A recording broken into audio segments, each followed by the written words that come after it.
Hello, everybody. I'm Parrish Alford of the Daily Journal, talking Ole Miss Auburn football right now with J.G. Tate of AuburnSports.com, a rival site. The Tigers coming in number 4 this week, Ole Miss number 7 in the AP Top 25, following its first loss of the season at LSU. J.G. Tate, how are you, man? Hey, it's been a minute, buddy. I haven't seen you since Sandestin, I reckon. It has been a while, man. Those SEC meetings are a hoot. People think you go down there and it's luxurious and it's all about the beach. Too many meetings at those SEC meetings, man. You don't get down to the beach very much. Yeah, that sounds like a personal problem on your end because I don't have any problem finding beer and things to do at night. That's you, buddy. Yeah, that's me now. I confess that I'm not into the nightlife. So that's me. I'm all about trying to find those beach minutes, and it's not safe to do that in the dark down there.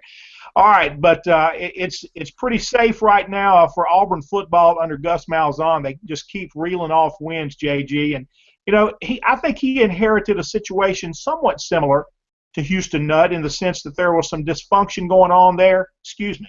Let me back up a little bit. He inherited a situation similar to Hugh Freeze. Houston Nutt inherited some talent that he won with. He left a situation that was not very good in 2011. Hugh Freeze got to Ole Miss and inherited not a good situation. I think there were some similarities with he and a good friend of his, Gus Malzahn. What has Malzahn done to win so quickly at Auburn? Well, I thought the last regime recruited really, really well. And when Gus got here, he had some players. I think he had a lot of players, in fact. And what they needed was some additional structure and really kind of a unification of strategy. I felt like in 2012, Auburn was a hot mess of just confusing ideas that didn't work together. And once Gus came in and got all his guys together on one page and said, here's what I want to do on offense, here's kind of what I want to do on defense, he left a lot of that to Ellis Johnson. I think there was a unification and everybody knew exactly what they were trying to do. I think to an outsider, you look at something like that and think, well, how can you have a football team in this day and age that aren't on the same page? But I'm here to tell you, as someone who covered one, and Parrish, I think you have too, it happens where you get a team that's fractured, and even at the top, they don't totally understand what they want to do every time. And Gus has changed that, and he's brought a lot of discipline into the program, and a lot of, that he has tunnel vision like you wouldn't believe, and I think that's kind of spread to his team where they kind of get it now. Auburn had some injuries earlier this year. They had some key losses in attrition with Trey Mason. How have they overcome those losses to play at a high level? Well, I think the argument a wise or savvy Auburn person would say is that they're not quite there yet. Trey Mason was an outstanding back. What really got me about him, first of all, he's very durable. And second of all, he was so good at getting that extra yard or extra 6 feet. Just diving under a block or maybe one spin and rolling.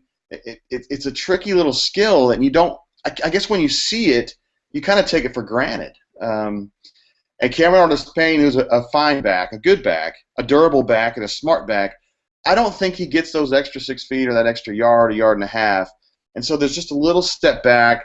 I think when you lose Greg Robinson, the number 2 player in the draft, that's going to hurt. And they've replaced him with someone that's just kind of getting into his own right now. Greg Robinson played at an incredibly high level last year, but first of all, he redshirted his first year, and then he was there for another year where he was just so. So, there's time. You need time for the left tackle, and Auburn hasn't quite been there. And then H-back has not been great.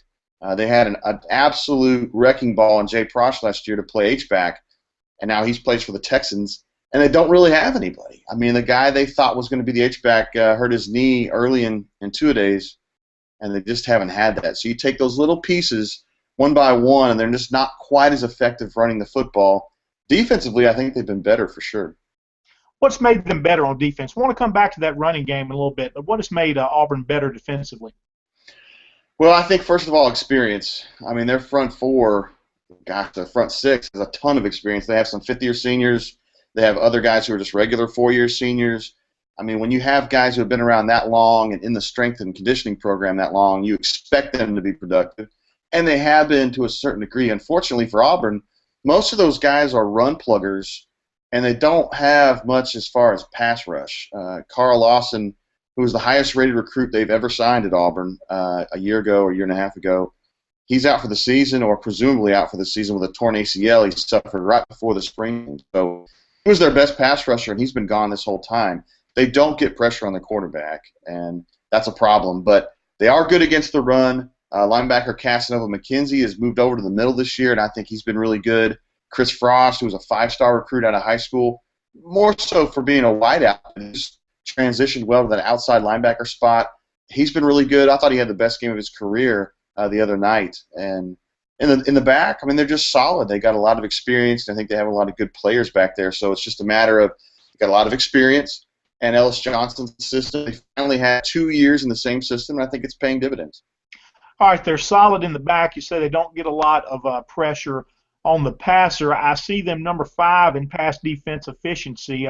How do you think they match up there with Ole Miss, which primarily is at its best when it's moving the ball through the air, when Bo Wallace is making good reads and delivering the ball accurately? He's been under 50% the last 2 games. How do you see the matchup of the Ole Miss passing game and the Auburn secondary? Well, I don't think it's great for Auburn in the sense that, Ole Miss is not shy about throwing the football. That's a little bit of a difference with Hugh Freeze versus Gus Malzahn. I mean, I think a lot of people say they're homogenous in a way, that the same kind of background. They've been friends for a long time and talked about this stuff years ago. But I think Ole Miss passes more than Auburn. I mean, Auburn only threw 14 passes, I think, in the last game. And Ole Miss puts a little more on Bo Wallace's shoulders, and he's a better passer. So I think that's an Ole Miss plus if Auburn doesn't get the kind of pressure that it needs to get up front. And recent history suggests that they can't do that. So if Bo Wallace is going to sit back there and throw 45 times without any pressure, I think that's a minus for Auburn for sure. The thing is, Bo Wallace, and you know this, Parrish, he does some Bo Wallace things too, and he makes some really bad reads. You just kind of have to hope, if you're not going to get pressure on him, that he's going to make a lot of mental errors. Yeah, he did a Bo Wallace thing there on the last pass attempt of the game that resulted in an LSU interception, and Ole Miss lost the chance to try a field goal that would possibly have tied the game and forced overtime. But, honestly, that was his first turnover in SEC play. Now, he had thrown some balls that could have been intercepted, but not that many. Bo Wallace, as we've watched him through the years, Jay, has kind of been like I'd describe it like a time clock, not the digital clock, but one of the old-fashioned clocks where you had like a minute hand. Okay, put the hand up on the 12. If he has a couple of turnovers at 12, that hand is going to go, and it's before he has turnovers again. Okay, because his awareness is there. But in the heat of the moment the other night, he really took a chance, and it didn't work out. Sometimes in his career he's taken those chances, and it has worked out. But anyway, like I said, excuse me, Wallace has been under 50% completion the last 2 weeks.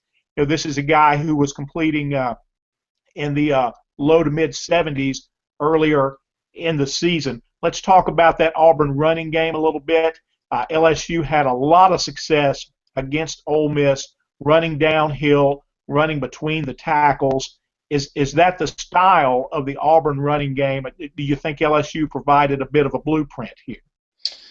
Well, I think Auburn just kind of does what it does. When it comes to the run game, Gus feels like he's got such command of what he wants to do and what they are geared to do that they just kind of do what they do.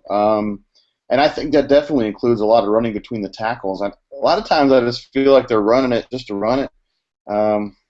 In that South Carolina game the other day, they ran a lot of runs that I think they were blocked all that well, and they just kind of went for like a half-yard gain or whatever, and he just kept doing it and kept doing it and kept doing it. And he thinks that, correctly so in this case, you keep doing that, you soften up other parts, other lanes, maybe outside.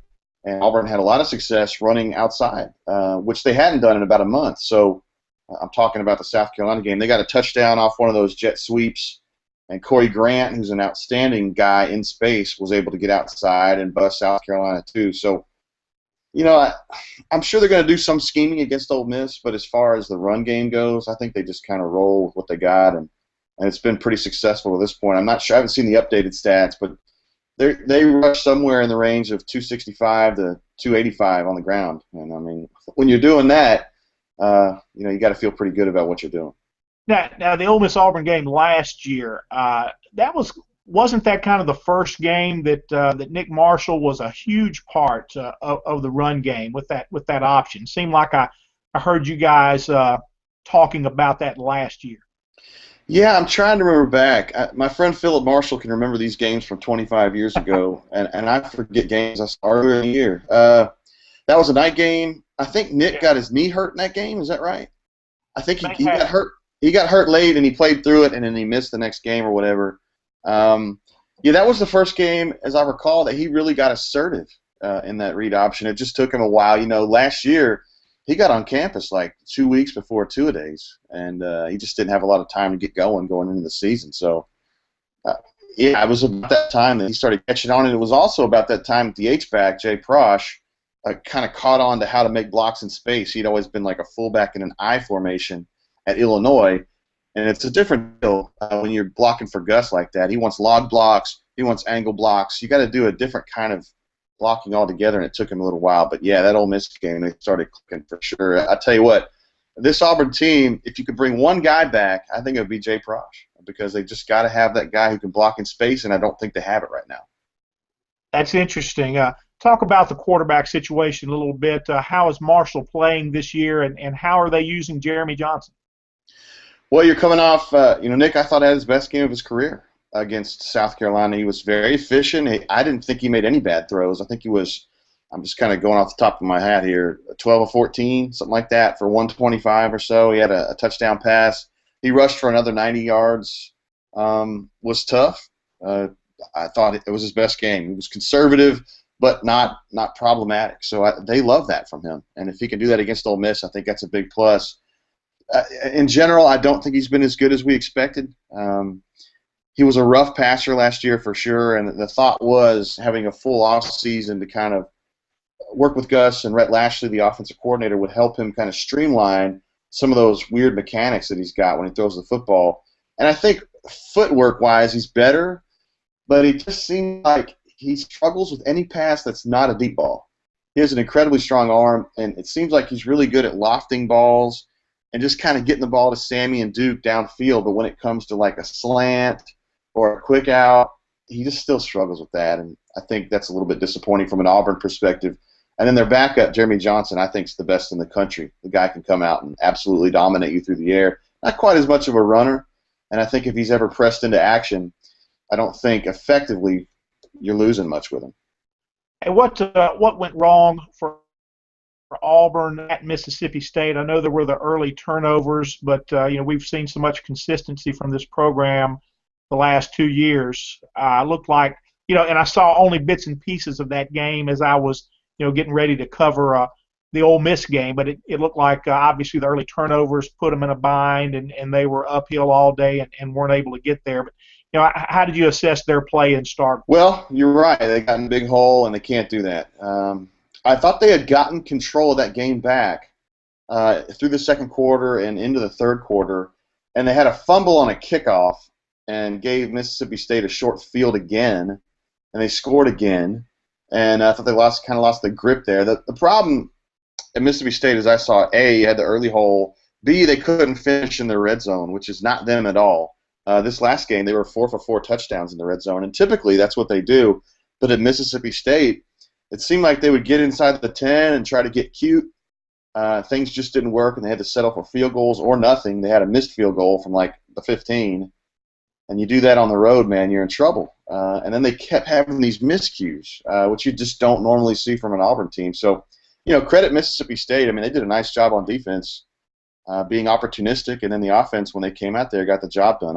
I would just argue that Auburn got beat. Jay, good stuff, man. Thanks for being with us. Man, it's always a pleasure, but I look forward to seeing you this weekend. And I look forward to seeing you as well. Have a good week. All right, stay strong.